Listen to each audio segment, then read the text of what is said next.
চিৰাঙৰ বিজনীৰ উত্তৰাঞ্চলত বৰদৈচিলাৰ তাণ্ডৱ।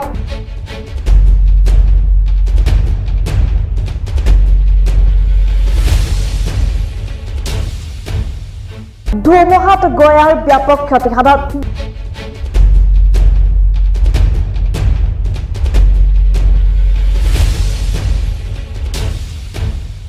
বৰদৈচিলাৰ তাণ্ডৱ চলালে চিৰাঙত।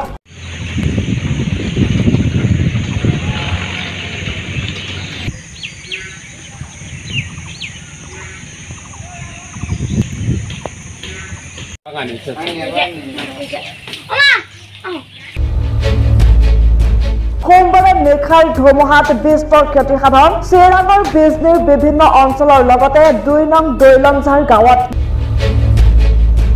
বহুকেইজন ব্যক্তিৰ ঘৰৰ টিনপাত উৰুৱাই নিয়াৰ লগতে তামোল গছ ভাঙি পৰে ধুমুহাৰ ফলত।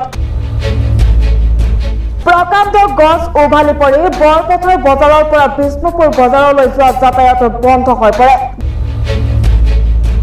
গাঁওখনৰ প্ৰায় ৩০ জন ব্যক্তিৰ ঘৰ বাৰী ভাঙি তহিলং কৰে এই ধুমুহাই। প্ৰায় শতাধিক ব্যক্তিৰ তামোলৰ ডাঙৰ ডাঙৰ গছ ভাঙি লণ্ডভণ্ড কৰাৰ লগতে আম কঁঠাল গছ উভালি পেলাই ধুমুহাই। বৰপথাৰ বজাৰৰ পৰা বিষ্ণুপুৰ বজাৰলৈ যোৱা পথত প্ৰকাণ্ড গছ ভাঙি পৰাৰ ফলত যাতায়াত বন্ধ হৈ পৰে। আমাৰ ১-২ দলঙত বহুতখিনি মানুহৰ ক্ষতি হৈছে, প্ৰায় ১০০ৰ ওপৰত হ'ব। তামোল গাছ প্ৰত্যেকটা ঘৰত ২০টা ২৫টা ১৫টা এনেকৈ ভাঙিছে।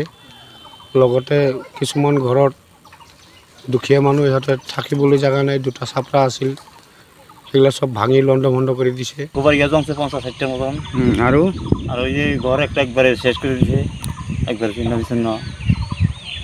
দিন হাজিরা করে খাই, আরে সরকার যদি একটু সাহায্য করতো ভালো হইতো।